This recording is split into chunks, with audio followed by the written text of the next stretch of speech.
What's up, everybody? Welcome back to AllSmith. Today's guest is one of my favorite people. She's an athlete, an influencer, an entrepreneur, and definitely an adventurer. She just qualified for her 5th CrossFit Games. Yeah, my good friend, Dani Speegle. Welcome to the show. Thank you so much. Happy to be here, as always. I'm pumped to chat with you, and I've been thinking about this for like 10 minutes, so I'm just going to do it. Do it. I just did a podcast while you're wearing Gucci flip-flops. Stop.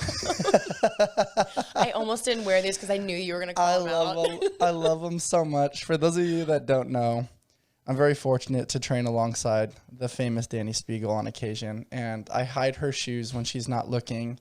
I take her flip-flops and I throw them on the side of my bar just to be obnoxious and just like try to make her smile sometimes, but I just love that you're wearing the Gucci flip-flops today. It's when you put them on the 15-foot rig, and I have to like monkey bar my way up to go get my shoe so I can go home. That's my favorite. You can take, what's the famous line? Like, you can take the guy out of the hood, but you can't take the hood out of the guy. But in my case, like, I can't stop being like a Dennis the Menace. Yeah. Especially to you. Especially to me. Mr. Wilson. Yeah. I'm pumped that you're here today. I'm excited to unpack your story. I can't help but get a little bit emotional to think about this, like who I was last year and the range of emotions that you and I have experienced to be here now, evolved, actualized, and in a different space. But like most people know Dani Speegle as this CrossFit athlete. But first and foremost, and what I will take this to my grave, you're a human first. And you and I have experienced tears at the bottom of the barrel to a couple weeks ago, extreme laughter playing Cards Against Humanity with a bunch of our friends. I thought you were going to say it. I was going to lose it. Oh, I'm going to say it. So, Dani, what's your favorite card in Cards Against Humanity? Guys, there's a card in Cards Against Humanity. Most of them are obnoxious and fantastic. Whoever makes that game, I want to have you on the show. Yeah. But there's a card called Pixelated Bukkake.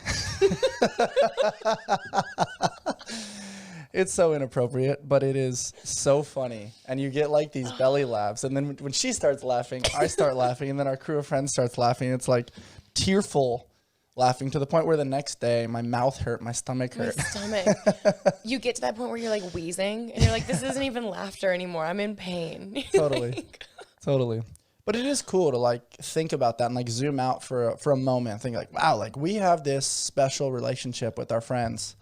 And it's fun to like, on occasion with people that we trust, show that version of ourselves. Yeah. And it's pretty cool just to like self-reflect on that and then take it even steps further of like the depth of training, the trust that's built of like, man, you might be low energy that day. Hey, Bryce, you want to play? I'm like, all right, fine. I'm about to get my ass kicked, but here we go.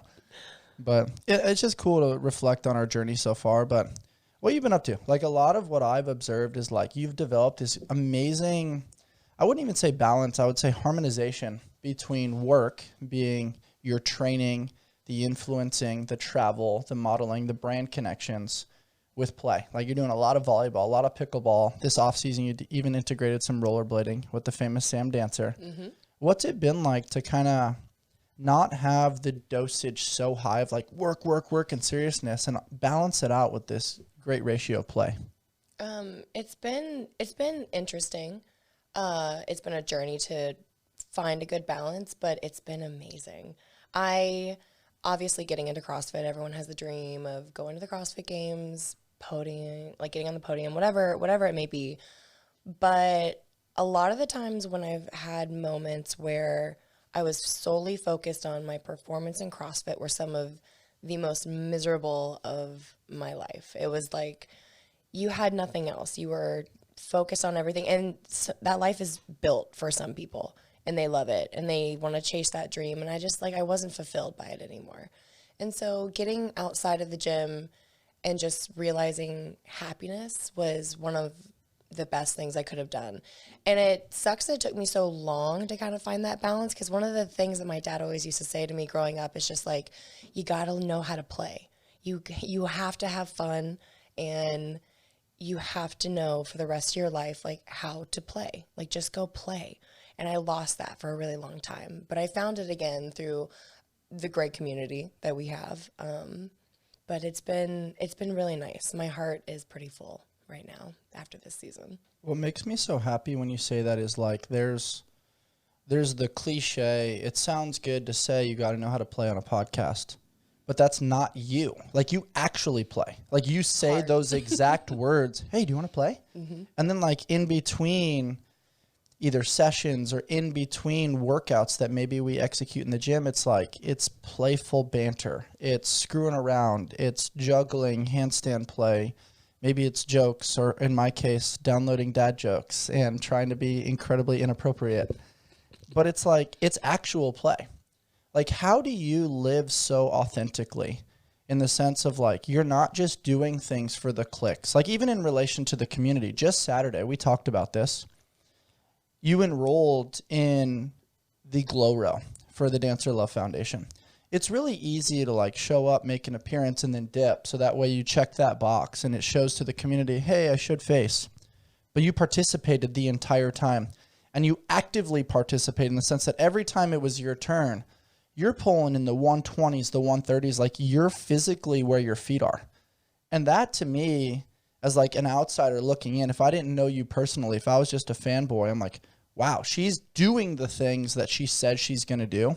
And as far as respect, it's like when words and actions align, that's a fucking awesome human. I'm going to take that one with me. Thanks. Take it.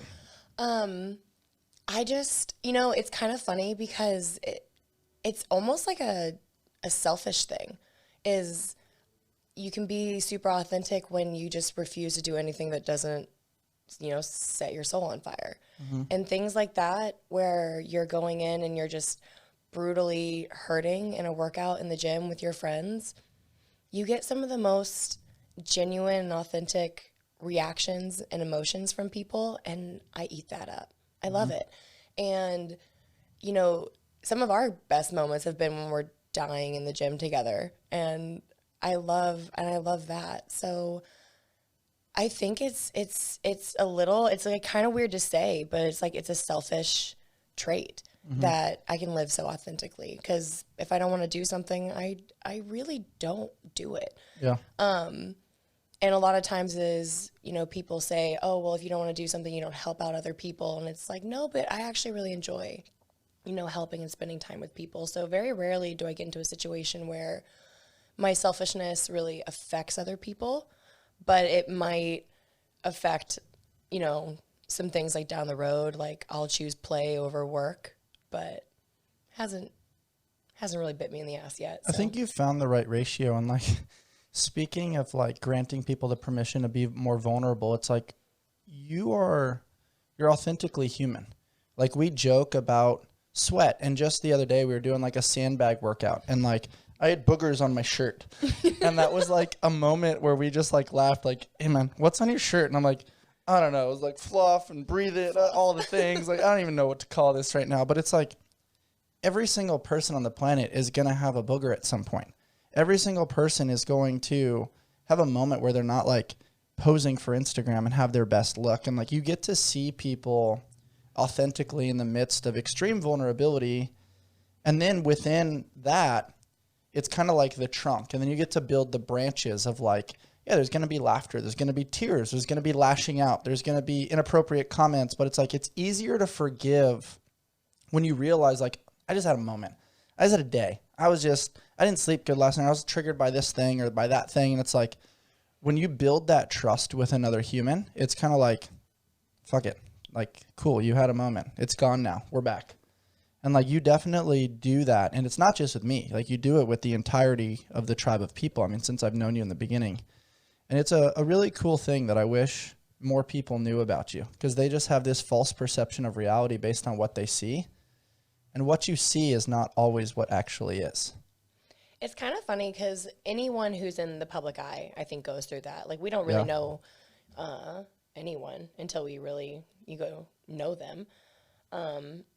Like, we have all these people that we look up to, and we just know who they show, like, via social media, if they're in the mainstream media, like, things like that. But it's kind of nice. Like we were talking about a little earlier, it's kind of nice, like having your little group that really like knows who you are. And while I try to be pretty authentic, like within like social media branding, I like that there's a small group of people who know me, and it's not this big broadcasted thing. And while I wish like more people kind of knew a little bit more about me, because I feel like, well, you can't avoid judgment, but sometimes it'd be nice not to wake up to judgment. But it's nice having like your little tribe that really like knows you, and you can say that these people know who I am and no one else does. So like they're the ones that matter. It's easy to be able to separate some of the, bullshit of life when you're like, the people that matter, no. And no one else really, it just doesn't matter. And I think it's an extreme level of maturity which I think you've gotten there, when you get to the point where you're like, I don't actually need to explain myself anymore. It's so freeing. Think what you want. It's so nice. Like that's yours. I don't have to grant you the permission slip to live rent free in between my ears, because I know who I am. I know what I'm doing. I know who I want to be surrounded with. And if at any time that change, I also get the power to choose. I can distance, I can cut the cord, I can separate. And I think you do a very good job of that, in the sense of just like, you let people in, or you're like, nope, that person's not for me. And I think that takes a level of maturity, because it's really easy when you're in the public eye to be like, I want to be nice to everybody, I want to be liked by everybody. But that dies real fast. Like if you don't draw those boundaries, everybody's going to come in and try to just grab. Free is the way to be. Life beats us up a bit and causes some bumps and bruises, but that doesn't mean we have to stay on the sidelines. This is why we've partnered with Kinyan Labs. Get back to doing what you love with this incredible portable device designed to get you back in the game. Kinyan is on a mission to move people from pain to possible with their top-rated red light therapy and laser solution, which tackles inflammation along with muscle and joint pain quickly and effectively. What I love is that it's portable and rechargeable, making it easy to actually incorporate into my everyday life consistently. It's small and lightweight, so you can throw it in your gym bag or work bag, or even an overnighter. Kinyan's lasers and LED combo make this cutting-edge device extremely versatile for use with general aches and pains, as well as chronic back pain, arthritis, post-surgery recovery, endometriosis, and more. This has been an amazing tool keeping my elbows and knees pain-free for pressing, pulling, and squatting in the gym. Great tools like the Move Plus give me the freedom and flexibility to continue living life on my terms without limitations. There are a lot of reasons why over 15,000 people are using this device and rating it 4.7 stars and above. Head on over to kinyan.io and use code AllSmith at checkout to begin your pain-free journey. There's this thing I see on Instagram all the time where it's like, I've gotten to a point in my life where I just don't want to be argumentative. I don't want to fight with you on anything. So if you want to say 2 + 2 is 5, like, you're correct. And I think that's so beautiful in a way, because it's like I kind of say, like, in my early 20s, I was like such a people pleaser. I wanted everyone to, like me. I wanted to, just be that person that no one said anything bad about. I desperately wanted it. And now I'm just like, you kind of just like let it go. And it's really kind of this freeing moment when you're just so happy with like where you are in life and with the people you're constantly surrounded by, that the outside noise it completely disappears. Totally. And it's sometimes hard, like being, like I said, in the public eye, to have it disappear. But this past year, it has totally disappeared. There are some days where comments kind of, trigger something, but not as much. It's just, your life is full. Yeah. And I want to unpack that in a second, but there's a quote here that I screenshotted that made me think of you. It's from Gary Vee. He said, 99.9% of people that judge you or have opinions on you have no idea what the fuck is actually happening in your life. And that one really stood out in the sense of like, your life is so full. There was a while there where you getting up early in the morning, which is neither of our forte. I don't like the early morning. I'd rather be later night. And you're doing Run Club in the Sand with Sam and Bickle and that whole tribe. And right after that, you get some U time. Then it's session 1. Then you get a little bit of recovery and U time. Then it's session 2. And then after that, you're doing a great job of like social connections and girl gang and reading and recovery and self-care. And it's like, that's a full life. When you have a full life, in the in-between, when you're focused on like recharge, rest, recover, be with the people that fill my cup, not the people that drain, there's not really time for that other BS that maybe was infiltrating the mind, the body, and the spirit previously. I would say that it just makes it easy to put it in a little box. Yep. When you can like revisit it later, or you can worry about things later. It's so easy to live in the moment when there's just like such fullness in your life. And even in the moments where I'm still, there's just peace because everything else is so full. And there's always something to do and look forward to. And I find that I don't have a lot of like just stress and anxiety sitting within my soul, like in my still moments, which is why I got so into reading like my whole life. It was just something that I could do to escape. And now I've really been able to like turn a page. So, Yes, wow, I found that so funny. The dad joke comes. I've been able to really just dive into actually enjoying what I'm reading instead of using it as a means to escape life. And that's been a big change this year as well. It's a huge intention shift around like, hey, I'm using this tool as escapism versus, wow, I'm actually going to position myself to be where my feet are and like interject myself either in the story or as like a bird observing the story. That's really cool. Yeah. What's your favorite book right now? Oh man, I hate that question. That's why I did it. I have to bother you sometimes. Yeah, but I just... What's the first one that came to mind when I said that? So, I mean, I always say that To Kill a Mockingbird is probably one of my favorites. I reread it a little bit ago, but I really enjoy The Curious Incident of the Dog in the Nighttime. And if you haven't read it, you really should. And it's a very interesting story, but the story of the author that wrote it and how he wrote it is even more interesting. And if you go through and you like do some research on him, it's kind of like he battled with some, mental stuff, and the amount of times he had to like start over and rewrite this book like within a certain amount of time is like very interesting. And if you even just like going through the book, like the pages aren't in order. Like the page goes from like 27 to 3 to 56 to 104, like he couldn't do them in order kind of thing. And it's just the entire book is a journey.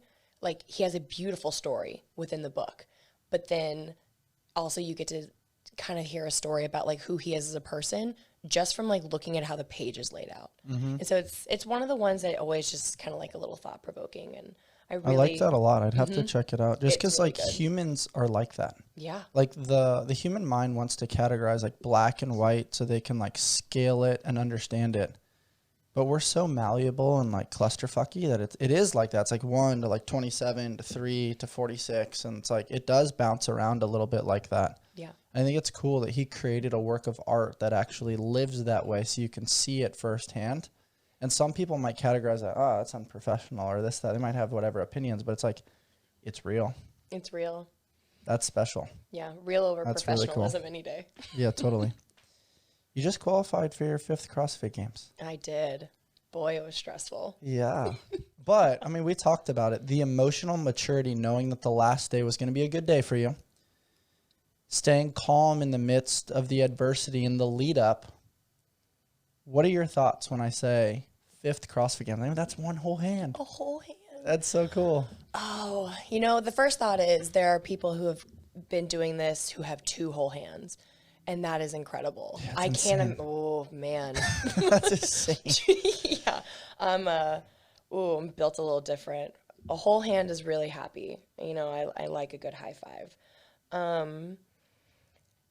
I would say that I have had a lot of changes with my goals within CrossFit over the period of time that I started versus now, and last year when I didn't make it, there was so much stress around it. Like, I mean, I'm not going to lie and say that I had a perfect lead up. I mean, I was in Saudi Arabia literally the week before like semifinals, but there was so much stress in it that I just wasn't enjoying it. I had lost the love to train and compete. So that was a tough year. And then coming into this year, there was so much stress because I was like, well, I want to prove that I can make it back. I want to leave an individual career on a good note if I decide that this will be my last year. And it was kind of funny because like while I had a lot of stress going into it, I was so at peace with like whatever the outcome was going to be, because last year I learned that it's not the end of the world. And it was something that I used to preach all the time to a lot of athletes in the gym as well. I'm like, CrossFit is not the end of the world. You know, you can qualify for something, not qualify for something. You can have a bad day in the gym, but you cannot focus your entire being and self-worth and future on this essentially made up sport that we all, you know, go do. And it was something that I would always preach, but it wasn't something that sat right in my soul because I was able to let a lot of stuff go. But in the back of my mind, I was like, but you didn't make it. You didn't do it. And I learned throughout time that it actually did not have, you know, like the sky didn't fall. I was okay. My brand thrived. I did so much outside of the CrossFit space last year to the point where, you know, going into the final day, I was like, I'm pretty sure I'm going to make it. Like, I feel really confident about these events, but it's going to be okay if once again, it doesn't happen because life has so much more to give than, you know, a placement in a semifinals in a CrossFit Games. So it was kind of it was like a weird time because the stress and anxiety, the butterflies, they were there. But then there was like this overall like blanket of calm going into the final day. It's a level of maturity that you developed in the sense of like you had to experience the perceived low of the low to better understand that like every single time things have not gone according to plan, Dani Speegle's always figured it out. Maybe it wasn't in alignment with expectation, but it was in alignment for what was meant for you. And it helped you learn the lessons that had you made it last year, you probably wouldn't have learned those lessons. You would have been operating out of fear, which can be a great motivator, but doesn't have the same depth of love and happiness and fulfillment associated with competing. It has more to do with like, I have to do this thing or else, which doesn't feel good long term. Maybe that works in the short term. And it's cool that you learned that lesson. And also, like, I feel like it sharpened your business sword a little bit. You better understood relationships. You better understood, oh, wow, like I really like X, Y, and Z about this brand and this person and this thing. And you're starting to then formulate an intrinsic business entrepreneurial value system of like, this is why I operate with these people and why I don't operate with those. And I think it's easy for me to say, but like you felt those things. And then you were able to like add those things into your back pocket moving forward. And I think at least what I observed, my Wi-Fi was not great on the last day of work of your guys' semifinals this year. And I was there Saturday and I was pretty confident, had an awesome chat with your coach. And then eventually I was like, you know, I really think you're going to make it. I really did. But then I couldn't watch it. And I was like finding myself getting frustrated and squirrely with like trying to figure it out. And I was like, fine, I just got to let it go. And so I listened to it rather than trying to watch it. And the way they were describing your patterning was so just like, you picked your spots. I would describe it from a basketball reference like pacing, in the sense of like you weren't all gas on the Echo bike and stuff. You weren't like jumping on the ring super fast. Like you were staying in your lane. You trusted your ability. And then when it came time to do what Dani does, to pick up those heavy dumbbells, 70 pounds, and do the walking lunges, it wasn't like a rushed spastic type thing. It's like, I've been here before because you did it in training.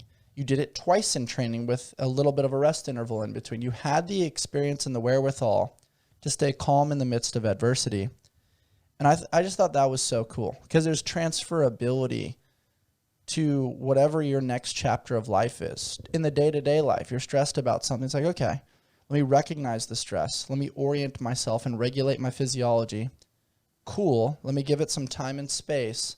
Now I'll make the appropriate decision. And it was just cool to listen to that. And I had goosebumps. I'm in the garage vacuuming and leaf blowing. And I'm like, Daddy! It was so cool.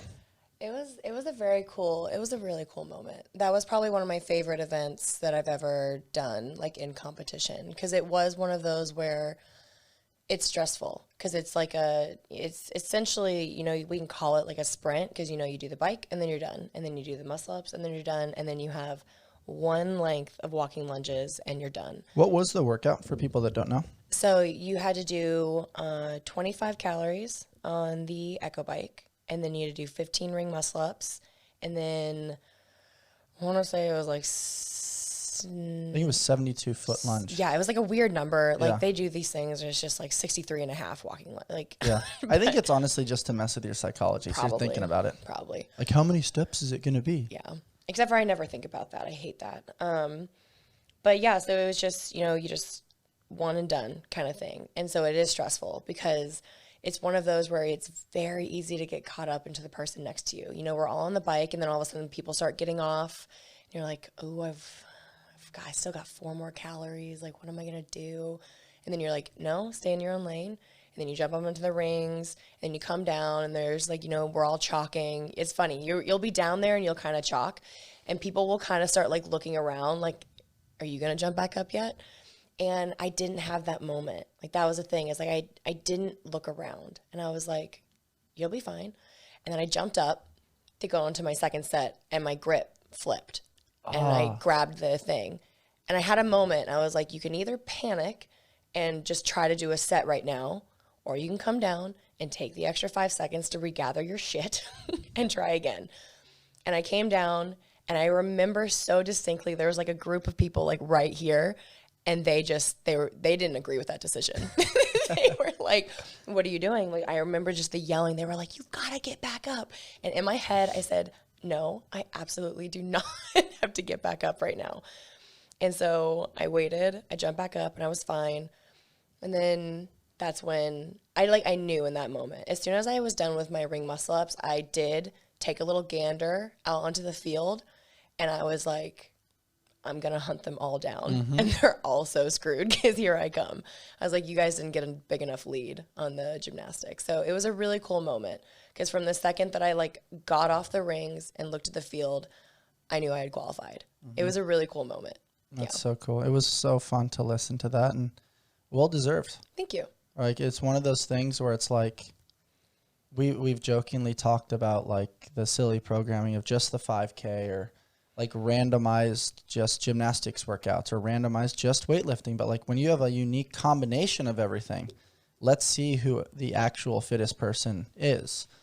But you had to practice the art, which is very difficult for people in that millennial age, delayed gratification. Right? And it's you didn't just have delayed gratification in that workout, meaning your strong suit was at the end, but the whole freaking weekend. What was that to give people a peek behind the curtain? How did you regulate that after day 1, after day 2? I mean, it almost seemingly felt like you and Kelsey Keel were really close for a while. And then all of a sudden day 3 happened. It was an interesting thing because I knew going in that it was just it was going to start off a little low, and then we were just going to build and build and build. And it was interesting because people love to just have these made-up stats, and that's what, it's one of the things I actually hate about. It's some of the commentary in CrossFit is they look at things and they think they can quantify a positioning in the CrossFit space, on the field. I didn't really listen to it throughout the weekend, but people told me, looking back, they were saying going into day 3, I had something a 17% chance to make it. And I was like, it seems interesting that you would just throw out, essentially this bullshit stat when if you actually look at the athletes and you look at the actual programming and you look at, strengths and weaknesses, with all of these kind of things, I don't know how you would get that number. And hearing that, it just kind of, just made me smile because I love proving people wrong. Oh, yeah. I love it. Oh, it's so nice. There's a famous quote. It's everything that's measured doesn't always count, and everything that counts isn't always measured. And I think it's interesting because there are a ton of statistics and data analytics and fancy numbers that you can throw out there. But you know what can't be measured? The human spirit. Yeah. Perfect. Right? Like when you look at that, it's like, it's tough to quantify that. I mean, you could throw on a Garmin and get whatever data you want. But there is something there that's like, no, I'm going to prove you wrong. And that's not always measured. And it is interesting that like, I don't know. It's something I always get pushed back in basketball too. Like, oh, he's shooting this percentage. Like, yeah, but I still think the next shot's going in. You can't measure my psychology. Yeah. Like, and it's been proven time and time again that when you have that short-term memory, I'm like, even in CrossFit, short-term memory, I jumped up, grip didn't hit, cool, stayed cool, calm, and collected. That's out of my mind now. Now I'm going to do the thing. And it's like, nobody can really measure that because with maybe somebody right next to you that maybe is better at muscle ups, jumps up, grip gets screwed up, heart rate spikes to 190, can't recoup and recalibrate. Now they miss the games. It comes down to that micro moment of can you regulate your physiology in the midst of all these external inputs, and you just recognize it. Hey, cool. You've got a great opinion. I value you and appreciate you, but it's not going to infiltrate my actions right now. And I think there's a level of maturity that, you know, you possess now that is, it almost seemingly, at least from my observation, you're competing very peaceful now. You're not doing it for anybody else, but you're doing it for you. And that is like, in my opinion, artistry. That is, I'm taking my paintbrush or my graffiti can and I'm painting this amazing thing. And I'm not doing it looking over my shoulder thinking, hey, what are you going to think about this? You're doing it because you're like, this is what I do. And this is super fun. And this is how I'm going to operate, at least right now, until you prove that I need to change this in the future. I would say that that's really accurate. The peaceful competing now is, and it's not just my own like inner peace, but it's peace within like everyone kind of in my community group, you know, brand, business, everything. You know, going into last year, there were several of the brands and companies that I worked with that made statements that were essentially like, you know, well, if she's not going to compete, we don't want to work with her. And if she's not going to do, you know, X, Y, and Z, we don't want to work with her. And then there were other brands who were like, we don't care. Like, you know, live your life, do you. Like, we're in this for like an actual, you know, family and partnership. We're not here just because like you ticked off the box that you made the CrossFit Games. And it reminded me of, you know, I really wish I should learn her name because I really like talking about her. But she's like a track athlete that was with Nike, and then she got pregnant and had a kid, and they dropped her. And Allison Felix. That's her? Okay. Yeah. What a badass. But then she came back and like won like all the world titles and essentially just gave the like biggest middle finger, and which I loved. And I really, you know, that was one of the things that brought me so much peace is like, you know, I don't want to work with those kind of people that are just going to like look at, you know, performance and give my life of value based upon whatever they have written down in their notebooks. It's loving people for their function as opposed to who they are. And a function is part of who you are, but it's not your entire identity. And I think it's really brave too, because how many athletes, especially in the CrossFit space, considering most CrossFit athletes are scraping to get by unless they're in the top 10, would succumb to that level of fear marketing. Hey, you need to finish in this place or above, or you're not getting paid. It's like, that sucks. 96%, maybe. Yeah. And it's like to have the internal drive, the courage, the bravery to give the middle finger to a brand if they're just only loving you for the outcome, which is 90% of the time out of your control, right? We talk about that often, which is married to the process, divorced from the outcome. And if you're focused on doing the next right thing in training and recovery and sleep, it's like, let the cards fall where they may. But if a brand is only interested in the bottom line, being able to walk away and give other athletes the permission to do the same, I think it's being a trailblazer. I hope, and you know, I really wish CrossFit athletes would understand their value and worth more. I think a lot of a lot of people out there, just will sign deals with brands or, agree to outrageous terms because they think that they have to. Did you do that in the beginning at all when you first got in? There were some things that I would bend on, but I've always been very tough to, negotiate around my worth. People have tried for sure. And a lot of relationships have ended because I don't handle people not treating me the way that I absolutely deserve. I think that there are examples and situations in which you can say, business first, but that's never going to be how I operate. So if there's, business first, I don't want that, especially in like something like this. Like there are business situations where I get it, business first, but in terms of, marketing and like relationships between an athlete and a brand, I really just do not think it's always business first. Mm-hmm. And I don't want to work with people that, operate that way. Yeah, I agree. So I've always been that way. You have to, this has been a theme of our conversation today. You have to interject the human component. You have to think about mission, value, ethos, alignment. And it seems like you found that a little bit with the Othello group. Mm-hmm. What's that been like since working with the famous Andrew Stallings? Shout out, Andrew. He's done such a great job kind of not always being a yes man and being agreeable, but giving pushback. And you guys, butt heads sometimes, but it's all for positive intention and the right reasons. And I love seeing your guys' relationship and seeing how he's pushed when he's needed to, pulled back when he's needed to, given you space when you've needed space. Like, what's it been like to have somebody that possesses such a high level of emotional intelligence that has your back and is in your corner? The Trident family taught me something really important this last year, that we are all a bundle of stories, both good, bad, and everything in between. All of their cold brews remind their customers that they are part of something bigger than themselves. I start my day with the Sweet Cream Cold Brew as I am prepping my mind and body for fitness, service, coaching, and podcasting. With various locations in San Diego, they offer over 14 nitro cold brews and a variety of specialty drinks. You can find the perfect brew and pair it with one of their treats from the Keto Bakery. You can check them out over at tridentcoffee.com and use code AllSmith to take your coffee experience to the next level.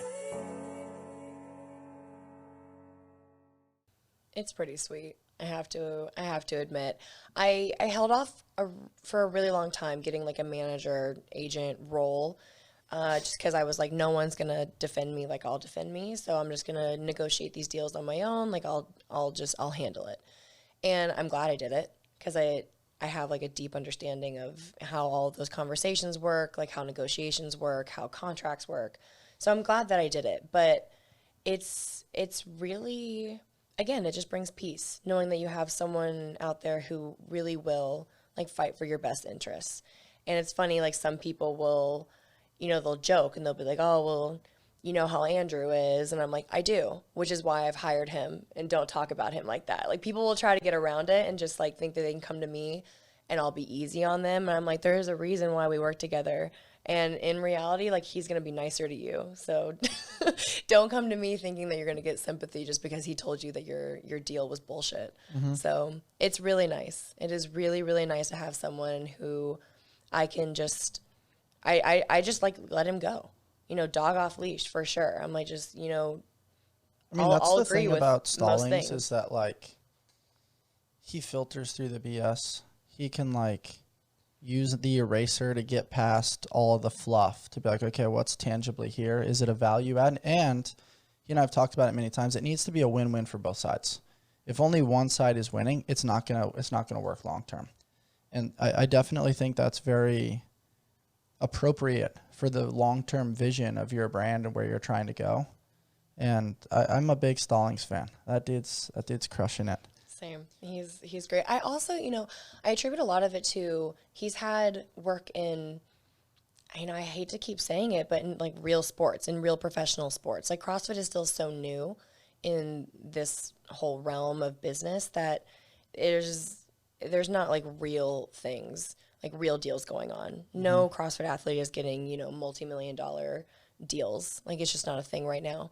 And so he's dealt with that. He's dealt with, you know, millions of dollars within like these established sports. Surf, motocross, golf, some of these other sports. So he comes into this sport and actually knows how to like write a contract. And like so many people get just really shocked.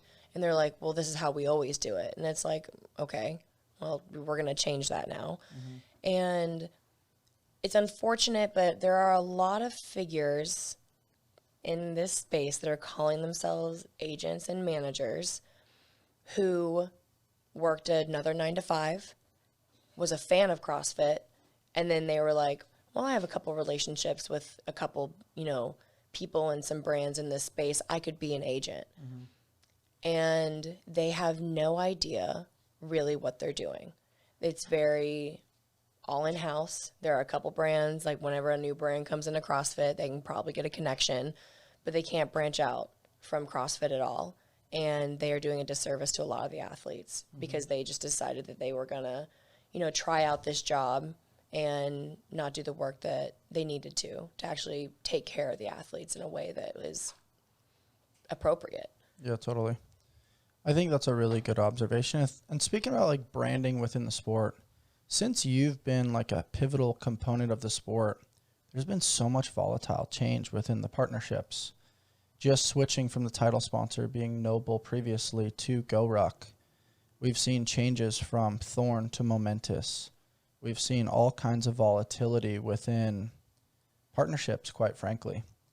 What have been some of your thoughts, being both on the athlete side and the influencer side? Like, what is your observation as to why there's so much dancing within the monetization of sport? Because we're trying to create a professional sport while putting the emphasis on community. And this is one of those situations where business is business. And if they want to create a professional sport, they're going to have to do the things that create a professional sport. And saying that we want to build the sport of CrossFit while also saying, okay, well, the top athletes still have to do the CrossFit Open with all the other like regular athletes out there, it doesn't make sense. You know, that's just a very, very small example. But in, you know, it would be like asking, I don't know a lot of like the names of, you know, basketball athletes, but I'm trying to give you, It's like asking LeBron James to go play pickup at the park. And that pickup at the park, if he were to accidentally roll his ankle or break his ankle to where he could not complete that pickup game with 16-year-old kids, he doesn't go to the playoffs. Ruins his whole season. His whole season. And so we have things that are going on like that while also asking these brands to completely, you know, invest in the sports side when athletes don't really have a season. We have 2, if you're lucky, 2 in-person competitions within like the actual season. We have semifinals and the CrossFit Games. So most people just have semifinals if they're like a competitive athlete. And there's not good media because they won't invest in really good media. So people who are trying to get sponsors and get people to pay for them to represent their brand, they don't get a lot of media exposure. And so marketing is less. Yeah. Sales are less. And then obviously the notoriety of the athlete is less. Yeah. So it's a lose-lose for both sides. So there's that. And then I also think that there's a lot of disinterest because of the way things are being programmed nowadays. I remember getting into CrossFit because I went and watched the 2014, 15, 16 CrossFit Games on YouTube, and those events just looked fun. They were something that, you know, was very interesting. There were new implements all the time. I remember, like, I don't like running, but like running with a huge log on my body, that looked cool. Throwing sandbags over like the stadium from a wheelbarrow, that was cool. That was grunt work. Like, it was just fun to watch. It's what you and I described the other day. We did that awesome devil press workout. And, you know, I'm the first person, given some of my injuries and limitations, that I'm like, if it's something that is too skilly or complex, I'm like, nope, not interested. But when it's straight grunt work, where my fitness is the limitation, my mindset is the limitation, I definitely want to play. But also from a zoomed out spectator standpoint, it's also what I love to watch. How cool is it seeing somebody grind through something that I can also do, I'm like, dang, you're finding a way to keep going. You're finding a way to still move that heavy ass weight despite doing X, Y, and Z in the prerequisite, where you're incredibly fatigued. You're managing sweat. You're managing your breath. You're managing your grip work. Like, there's so many different things associated with the psychological complexity versus the physical complexity of movement. And I think that's where CrossFit's changed a little bit. I understand that they want the community component so it's pseudo-relatable. Great. But there needs to be a separation. Like, sport and community cannot be one and the same thing. Affiliates need to have separation. Not to mention, it's also better for the affiliates, in my opinion, to have simplicity lead the pack as far as fitness implementation and keeping people injury-free. Because at the end of the day, the best ability is availability. If somebody's coming in, hitting an awesome workout on Monday, and then all of a sudden they're tweaked by Wednesday, something's wrong. And I think you make a really valid point. Like, running's cool. It's a very simple, relatable concept. But make that a portion of the workout rather than its own individual score. And I'd say the same from a bias standpoint as far as like weightlifting. Make it weightlifting with other things. Per our discussion earlier with Echo Bike, ring muscle up, heavy walking lunge, it's this unique combination of things that tests all things in one workout, which I think is really cool. I think now we've gotten so specialized as far as like energy systems and mathematics and numerical values and VO2 max and all the different things because it allows it to be scalable and marketable. But at the end of the day, the coolest workouts are the ones where you see athletes really coming toe-to-toe with their pain management. And it becomes this test of will. Can you just put one foot in front of the other while moving a moderate modality that is so cool to watch the grit of the individual and just the sheer human emotion of that. I don't know if I painted that picture right, but I think I think spot on. It's better for the athletes when there are events that are like that, where, you're testing more than just like, can you, put one foot in front of the other, as in like you're just running. Like, it's not fun for the athletes. It's not fun for the spectators. And I think what you said is it's just become so specialized. There was a moment last year where I was sad about not making the games, but then I saw the events and I was like, wow, I would be miserable out there. They had a 5K run, boring. They had a 45-minute bike with nothing else. You just biked in circles for 45 minutes, boring. Then you had this event that could have been cool because there was like these handstand stuff, but then you did these pullovers. Yeah. And everyone thought that this was like a weird thing to do. And some people were like, no, well, like, it's a good skill. And I'm like, there are 2-year-olds in gymnastics, like little tumble tot classes, that can do 10 of those in a row. It is something that people learn at a very young age. Yep. And I understand where some of the programming is coming from, where you want to like go back to basics and you want to make sure that everyone, like, I don't know, can do those things. But there's a time and a place for everything, and it's not in competition. I love that you said that, because I literally look at that movement, for lack of a better term or phrase rather, as a wiener pincher. Because you flip over and it's like, it's tough to get your junk out of the way, and inevitably you're going to get a pinch if you're going super fast. And you're right. I learned that in foundational gymnastics, understanding like elements of lifting the hips to the bar, a little bit of straight arm strength, and like understanding skill transfer. But to put that in a workout, it's like, it's a little bit of a reach. And quite frankly, it's not really safe in my opinion. No. I mean, there was a top athlete who tore her labrum and she's been out for a year because of it. And she still hasn't fully recovered because of that movement. And so I understand that it's sport. There are things that you can get injured with, but I don't know, to have like a year-long sustained injury from a pullover, It's I tough. hate that. Yeah, it's definitely tough. Well, you're going to the games. I am. What's games training been looking like?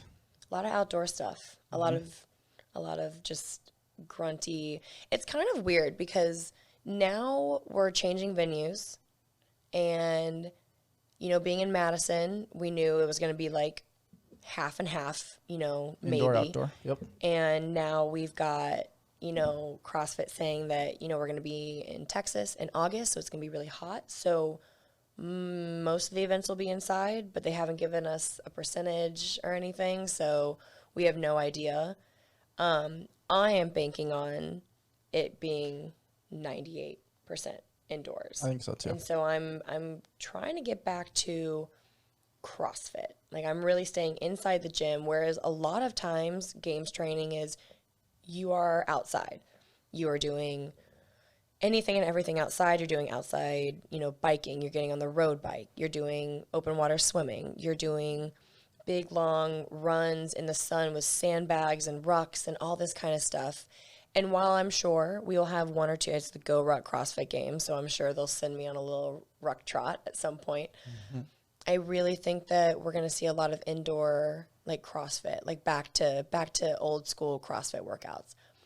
I don't know if that's just wishful thinking, but a lot of my training has been just really inside the gym, which is different from most years. So yeah, it's been a change. It hasn't affected your tan too much because of pickleball and volleyball.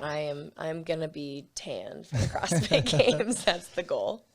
I've become really good friends with Evan Slaughter, the pickleball master, the amazing comedian on Instagram. What was it like to partake in the pickleball event with both him and the Buttery Bros as a part of the event with the Dancer Love Foundation? Unfortunately, I wasn't able to attend that one, but pickleball is a place that you're putting a lot of time, energy, and attention to in the sense that it is fun. There is a lateral movement component. I love that there's rotation. There's hand-eye coordination. There's a ton of banter. I think the shit talking is fantastic. It's my best quality. Yeah. What's it been like to make pickleball like a huge part of your training on active recovery days? It's been great. That alongside volleyball has been really great. I just, again, back to the thing where we were talking about how my goals have changed within like my CrossFit, career. I do not have an interest to do the things that I would need to do to go and like podium at the CrossFit Games. I will not sit on a C2 bike for an hour, 2 to 3 times a week doing zone 2 work. I simply will not do it. But I will go play 4 hours of pickleball and stay at a zone 2 heart rate. I'll go do that. Mm-hmm. I will go and play 6 hours of volleyball and strengthen my ankles in the sand and do lateral movements. I was going to say, like, one of the most important elements of that, like you look at trail running, great, change of surface, but the risk is kind of high. Mm. We've both sprained ankles on Cowles Mountain before. Yep. And it's like, I don't know, we can dive face first in the sand and kerplump into the sand and get sand in all the places that we shouldn't talk about. But it doesn't really beat us up too much for the rest of the week. And I love the change of surface. I love the explosive movements. I love the lateral movements, the change of speed, the communication, the management of stress, management of the weather conditions and the wind and the sun in your eyes. Like there's so many different factors that I think do translate. And I think people forget, learn and play new sports. Yeah. Like one of our good friends, Grant, is a hell of an athlete, but he plays all the sports. He doesn't just do the linear fashion of CrossFit. And I think it's, I don't know, in my observation, I think it's made you happier, healthier, but also playing in different planes that are allowing you to have preparation for something like the CrossFit Games that is the unknown and unknowable. Yeah, I agree. Again, it just all goes back to like, you gotta play. You gotta go out and just like play. Like, CrossFit started because we wanted, people to get healthy enough to go play and learn new sports. Like that was a part of fitness. And people would always talk about, like, I started CrossFit because I wanted to play with my kids. I wanted to be able to run with my kids, or I wanted to, toss my grandchild up into the air. And I think, it kind of, people lose that getting into the competitive side, because then all of a sudden it's, okay, well, I want to hit my macros and I want to do my zone 2 work, and I didn't run enough this week and I need to go do, X, Y, and Z. And it's incredible how many athletes you will find at the top who do not go out and just play. You'll ask, you're like, when's the last time you just like went outside and played? And they're like, oh, well, we did like, a road bike piece, the other day. Like we were outside doing, this, block or this session. Like we did something there. And I'm like, no. When did you go play? Like when do you do stuff? And some athletes, it's a little different because they have kids. And so they're forced to play sometimes, but they don't play hard. Like they don't go out and like really go for it in a sport anymore. And I think that's just sad. I agree. I also think it becomes a version of toxic productivity. where I think our world romanticizes do more, be more. You know, anytime there's an incentive model, you can predict behavior. So now that there's a little bit more incentive within the sport, it's like, do more of it and you're going to get the outcome. But then as a byproduct, do you have fitness or does fitness have you? Right? And like, I think it owns a lot of people as opposed to supporting their lifestyle, supporting their character development, supporting how they interact with their significant other, their friends, their communities. It becomes this, I am so narrowly focused on this thing that I have blinders to everything else, which maybe if I'm being the contrarian, maybe that worked for certain people at a certain time. But in this particular sport, I've seen it time and time again. I don't believe it works. Well, it's just a toxic relationship. It is. You start doing the thing where, yesterday, it was literally yesterday this happened. I was like, I don't want to go back to the gym. So I am going to go play on my bike. Like I just went and took my road bike and I just went around and played. I wasn't doing it for any kind of fitness. I just wanted to go ride around and listen to music and just kind of play. Change of scenery, a little bit of a change of vibe. But there are people who just couldn't do it. And we have people in our gym who are like that, who could not just like sporadically be like, I'm just going to go do this other thing instead of what's on my spreadsheet. And I have to go back to the gym. I have to train. And I have had, 2 huge sessions, but I still need to get in that zone 2 work. And I think mentally it's just not healthy. Yeah. And I think you have to be able to have some kind of flexibility to go play or change or just not even listen to your body, but sometimes just listen to your mind. And so many people are just so centered around shutting off their brain to the point where they're not being honest with like how they're feeling. Mm-hmm. And that builds up, especially in a sport that is like as painful as this is. There's only so long where you can like ignore what your brain is telling you that it needs before you just kind of fall apart. You have a little bit of a break. I love that you said that because I think most people either fall into I'm so disciplined that I follow logic and I'm stoic, rah. And then you have other people that are feelers that give into their emotion. And I think the secret sauce is the combination somewhere in the messy middle of those two things. But the development and the practice over the course of time to know which whisper to listen to, when, where, and why. And then having a circle of people around you that can help you make that decision of like, yeah, you've crushed it Monday through Wednesday. Maybe for your second session on a Wednesday, like I think play is good. If it's like a Monday morning after a rest day, it's like, hey, we need to have a separate conversation. Like we got to get in there. Maybe it can be a shorter, more concentrated session, but we definitely need to check that box. And I think you've definitely surrounded yourself with people that are not just going to like give you the keys. They're going to have an honest conversation, but also give you agency for that rebuttal where there is like a co-piloting of the journey rather than this dictator authoritarian that's like, you're doing this and this is why. I don't think that works well for most people in this space. Speaking of play though, you got a new puppy in your life. Oh, I do. What's the dog situation like at your house? It's great. I got 2. So I've got Kona, 70-pound Bernedoodle, and she's, so the the initial thought of getting Boba, she's a Cavapoo, so she's essentially just like a smaller version of Kona. Robin Big. Yeah. But I got her because I was like, okay, well, Kona, she's got a lot of energy. She's a lot. Surely a smaller version will be, less. It'll be fine. Like they'll play and she'll be super easy. And it turns out that she's so much harder than Kona.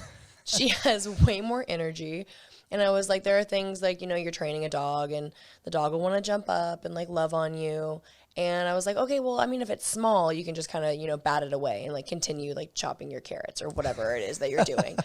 Turns out that they're way more into just continuing. Like they're resilient. Like Boba will jump up and I'll be like, wait, no. And she'll just go for 30 minutes. And it's like, Kona learns after like 2 times. She goes, okay, mom's not into it. Boba's like, you will concede. Yeah. And it's like, okay. Such a great lesson in persistence and annoyance. And annoyance. But in reality, the cats are worse than the dogs. Like Please tell people the names of your cats. So I got my little black cat. His name is Mochi because I really love mochi ice cream. And then I've got Gucci because I love because the flip flops. But they are, cats are weird. And if you're not like a cat person, you don't own cats, like it's so hard to explain to people like what it's like being a cat parent because they are the most annoying terrors. They wake you up at 6 a.m. when they full well know breakfast is at 8 a.m. They ruin everything. They steal your food. They eat your plants. They sit on your stuff. They get hair everywhere. But you would die for these things. I have skipped a gym session before because Gucci was so comfortable on my lap, and he's very, very picky about when he gives out attention and wants affection, that when it happens, I will not disturb the peace. I have skipped things because the cat is on my lap. And it's like one of those things where if the dog's on my lap, she's going to move. But the cat, it's just so, it's very interesting being, the owner of 2 crazy cats. But they all vibe together. I was going to say, really what's the relationship between the dogs and the cats? Do they fight a little bit? Do they fight over attention? No, not really. The dogs fight over attention. They definitely will. Like if one dog gets up on the couch, the other one can be upstairs and will like, no. They're like, she got on the couch. I must get on the couch. But they're all very like sweet. Like they play, they cuddle, like all together. It's a very harmonious situation. With being such a foodie, how do you react when the cats try to take your food?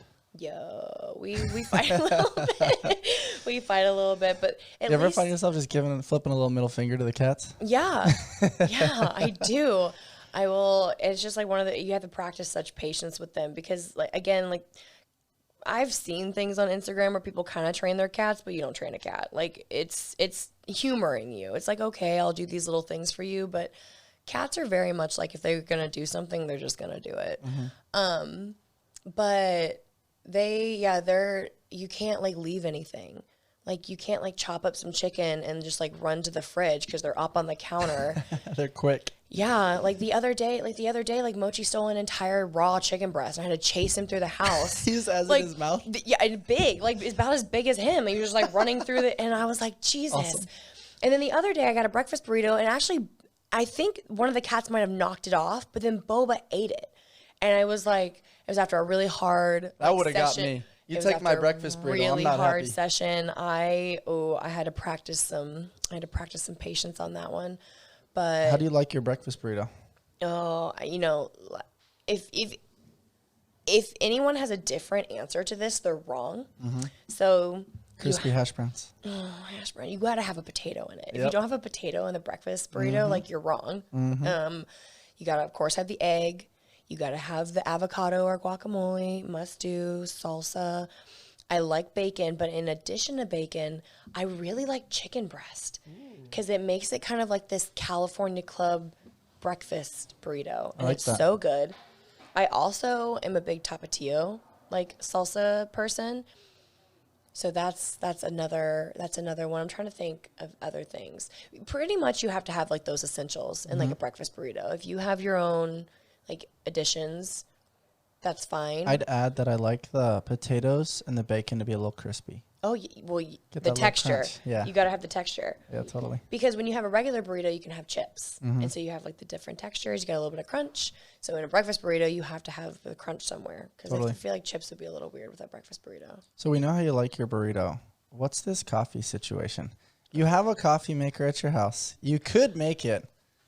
Bryce, I have like 5 coffee makers in my house. I have an espresso. I have a very expensive like espresso machine. Then I've got the little like an espresso pod machine.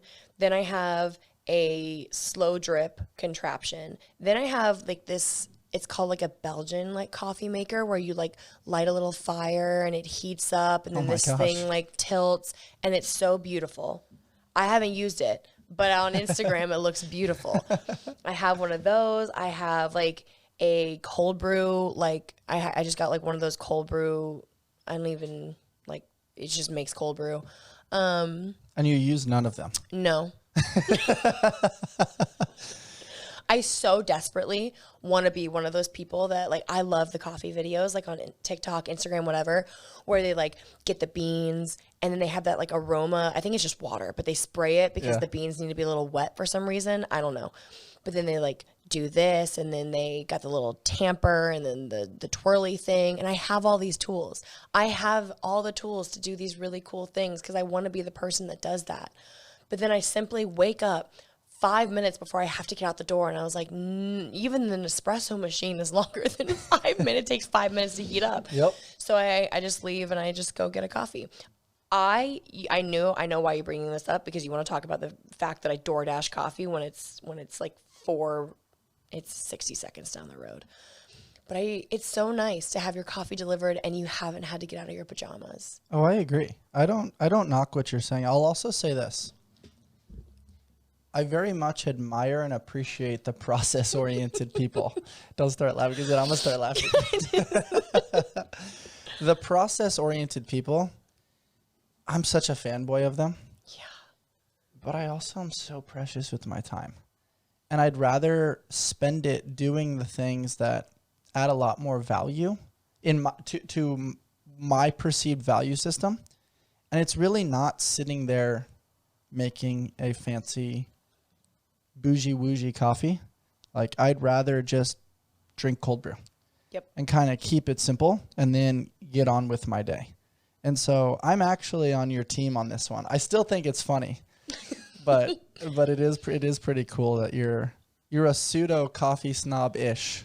Yeah, big on the pseudo. What do you put in your coffee? What's your thing? Peptides. There's been a lot of buzz about peptides and what they can do for the body, skin, muscles, and health. What exactly are they? And do they live up to the hype?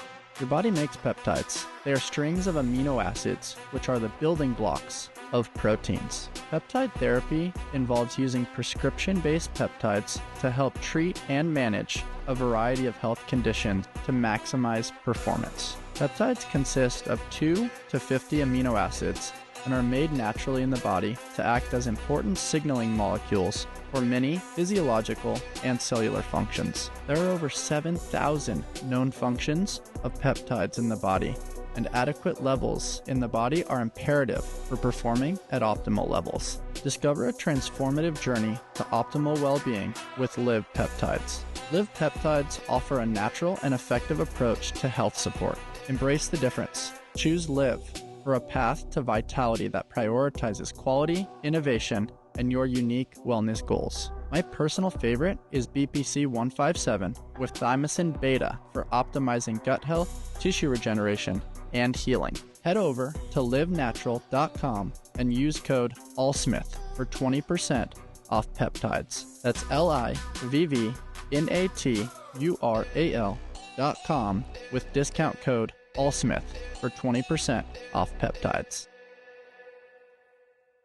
Right now, I've gone back to just like the simple vanilla oat milk lattes with an extra shot, quarter sweet. You had to throw the quarter sweetener. Man, they just make it too sweet. Yeah. Any place you go to, if you get just like a regular coffee, you're like looking at them like doing like these pumps of sugar, and you're just watching them, and you're like, surely they'll stop at 17. Yeah. And then they just keep going, and you're like, well, I don't want all that. Yeah. So I like to still taste the coffee, but I like a little pat on the. It's like a little forehead kiss. Yeah, a little bit of vanilla. I like that. I also think it's cool, like, girls who eat. Sometimes the perception is like, I can just eat whatever I want when I want. But it's like, you actually have a very distinct quality palate to you. It's not like you just consume garbage. Like, you very much, when we've gone out to eat, you pick quality restaurants. We make quality orders. And, like, when things aren't good, we also discuss that. And so I want to be very clear around the concept girls who eat. It's like, it is Gucci. It is more of a boutique palette that is quality, that is entering your system, that also is pleasurable and granting the people the permission to just live. So I think it's important to have the distinction there. It's not like you're door dashing Taco Bell. You know what I mean? Like, you definitely do a very good job of quality. Taco Bell in a place like San Diego, we have the best burritos. it grinds my gears when people go get Taco Bell in San Diego. That's tough. That's tough for me to. Mexican food here is good. It's so good. We're so close to the border, and they've got so many different places. Yeah, so nice. So the Girls Who Eat thing is very much, there's so many layers to it. Like an onion. I always love saying that from Shrek. Oh, ogres are like onions.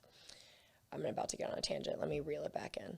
I was about to go on one too because I was watching the TNT guys during the NBA playoffs, and somebody called Shrek, and he like was like, "Why are you laughing?"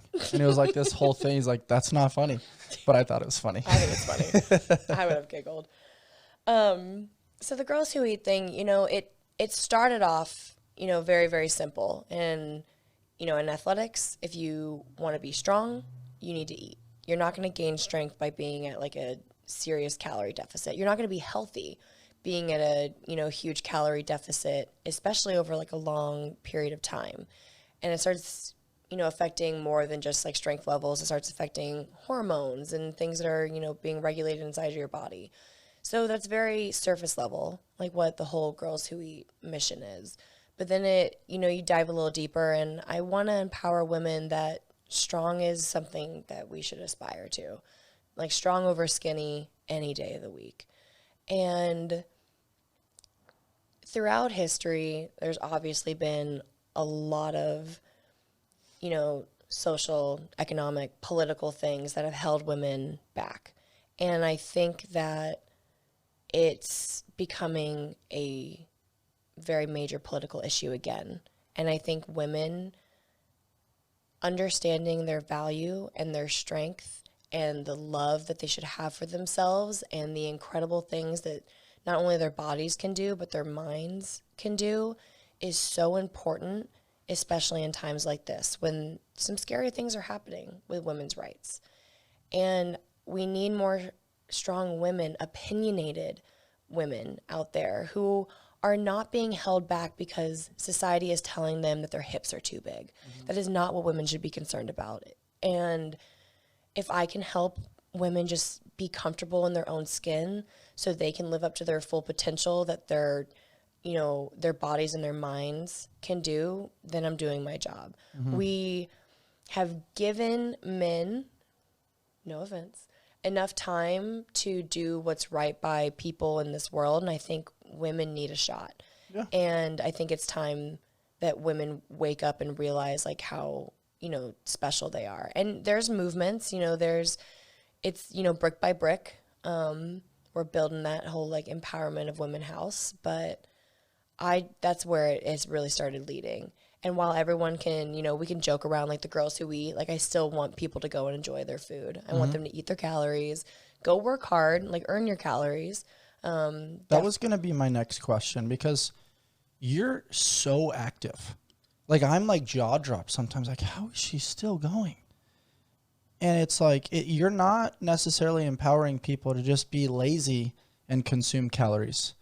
Like you are looking for the entire spectrum and filling all the buckets, which is work hard, think hard, play hard, socialize hard, connect hard, business hard, and then enjoy your food and allow your body to be what it is naturally as opposed to trying to fit like a square peg into a round hole. At least that's what I'm observing from this movement that you're kind of creating and embarking on and being the leader for. Yeah, I would say that that's a pretty good synopsis of everything. I know like some people might like just look at the slogan like Girls Who Eat and think that I'm just like giving everyone permission to go eat cookies and donuts and, you know, binge watch TV and not do anything. But I want girls to eat at life. And because of so many societal norms or because social media tells people they have to look a certain way. Nowadays, social media, I mean, back in the day, it was sitcoms and magazines and runway shows. You know, I want women to understand that they need to just get on a good path with themselves, and whatever gets them happy and healthy, that's where we want to be. So we can focus our energy on more important tasks than like if some asshole on the internet thinks that their hips are too big or that their body isn't attractive because they have some muscle. That's their own problem. Like that's just a small-minded, complex that somebody else is dealing with some shit in their life and they just needed to hate on someone.